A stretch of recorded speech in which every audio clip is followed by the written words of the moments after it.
Okay, so when we're adding makeup and Brilliant Glow into the airbrush, you want to make sure to tip the needle end downward a little bit because our goal is to just put enough makeup in to cover the needle in the inner well. So we're measuring by drops here. I've shaken the bottle really well. 1, 2, 3, 4, 5. And if you'll see, the needle is covered. So long press on, and then our key here is, since we've already primed the pod, all we need to do is pull back just slightly on the soft touch control, and that will ensure that our product is coming out. Then it's time to apply. Rule 1, always keep that airbrush moving in nice, controlled, slow circles. When it comes time to pull that soft touch trigger back, you just want slow and light. All right, let's start here at the forehead, and I'm about 4 to 6 inches away from the face, overlapping circles all the way around the face.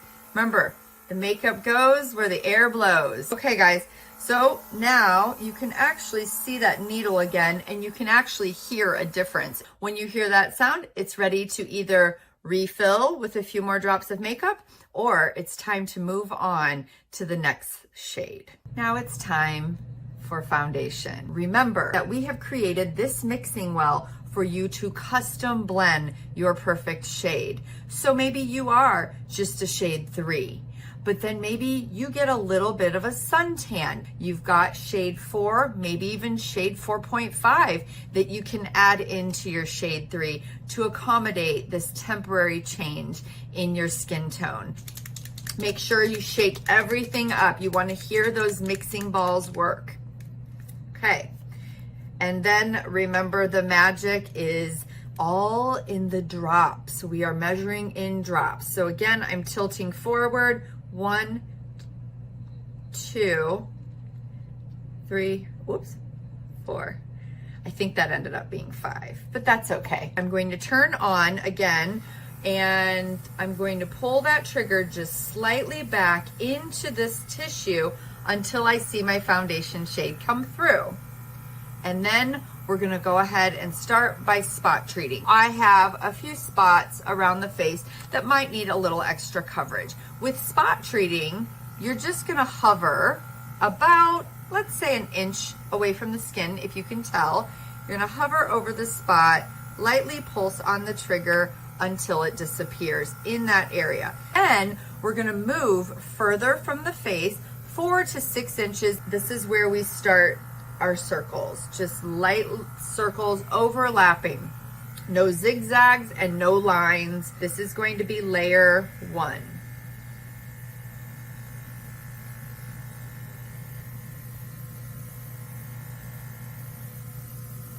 Notice as I move around the face, I'm changing the angle of the airbrush. Okay, nice sweep down the nose. Don't forget the inner corners of the nose. This is one light layer of application. Now we're gonna start layer 2. This is where we're probably gonna start hearing that empty sound. But I do want you to note how much coverage we've gotten with just 5 drops of makeup. And there we go. Once we have gotten the level of coverage that we're looking for, it's time to move on to the next step, which is going to be blush. However, we do need to get rid of what's left inside the Airpod Pro. So grab your tissue, pull that soft touch control back all the way, and spray the remaining pigment into the tissue. You actually don't have to run the cleaner through the airbrush every single time you switch shades. We just got done with our foundation, and now we are moving to blush. I am using shade Nude Pink, and I am not going to clean the rest of the foundation out of here because I've already sprayed it all out of there. Okay, so now we're just gonna go ahead and add in a couple drops. We've already shaken well, and remember, enough to cover the needle. 1, 2, 3, 4 drops. I'm gonna grab that tissue and turn on the airbrush. And what you're gonna see, when I first pull back on that trigger, you're gonna see my foundation shade come out, and you're gonna see my blush. And I didn't even have to run cleaner through it. So key factors of applying brush with the TEMPTU One. Number 1, keep that airbrush moving at all times. Number 2, gently pull back on the soft touch control. And number 3, build your intensity lightly. Light, buildable layers. Let's get started. Power on your device and choose the area of placement that works for your facial structure. I typically prefer to start back by the hairline and work my way forward, and always keeping that moving in light, small, controllable, overlapping circles. So let's readjust and aim just where we want the blush to go. And then we gently pull back on the soft touch control and keep it moving and build. And you can start seeing how it is perfectly blended and it just sits right where I want it. What happens if there's a little bit of an over application? Do not panic. Grab your favorite soft, fluffy, synthetic bristle makeup brush or a makeup sponge and blend that out before it has a chance to dry. And then once you go over it to blend it with your next layer of airbrush, everything will be fine. Anytime you're going from a darker shade to a lighter shade, you might want to consider using the cleaner in between that shade change, or anytime you're going from a shimmer to a non-shimmer. I'm going to go ahead and spray the remaining blush pigment out into a tissue until nothing else sprays out. And then I'm going to grab my cleaner and put a few drops inside the inner well where the makeup was. Use my cleaning brush and making sure it's all off of the side walls.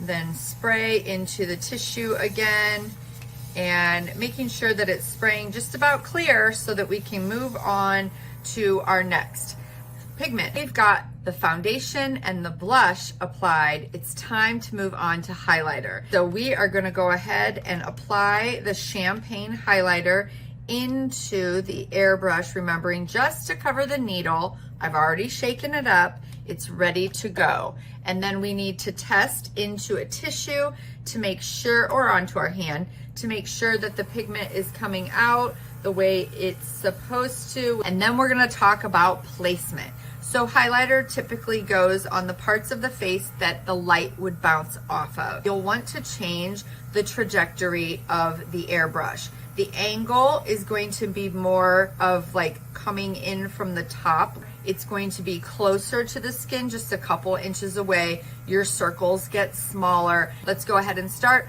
by highlighting on top of the cheek area. Again, I'm only a couple inches from the face and I am just applying it right here on top where you can see that highlighter. But if we wanted to add a little bit, let's say to the Cupid's bow, right in there, or the inner eye, get about an inch from the inner eye, just pulse on that trigger, get a little reflectivity there, okay? Brow bone underneath the brow. We're again just about an inch and a half away from the skin, barely pulling back, itty bitty micro circles on the brow bone as well. I'm just going with what typically gets highlighted and a couple extra features to add emphasis to. Once we have applied all of our makeup and we are done for the day, please remember that the Airpod Pro was not created for product storage long term. We do have to clean this out at the end of the makeup application to go into storage. So one more time, what we do is we spray all remaining pigment out into a tissue or cleaning pot. Go ahead and do your quick clean with a few drops of the cleaner. Use your cleaning brush to really make sure no pigment is stuck to the needle or the sides, and then spray into the tissue or cleaning pot. Once it is clear, power off the device replace the clear plastic cap, push that button in and click. And then for storage, I do recommend storing with the tail cap on. There you are.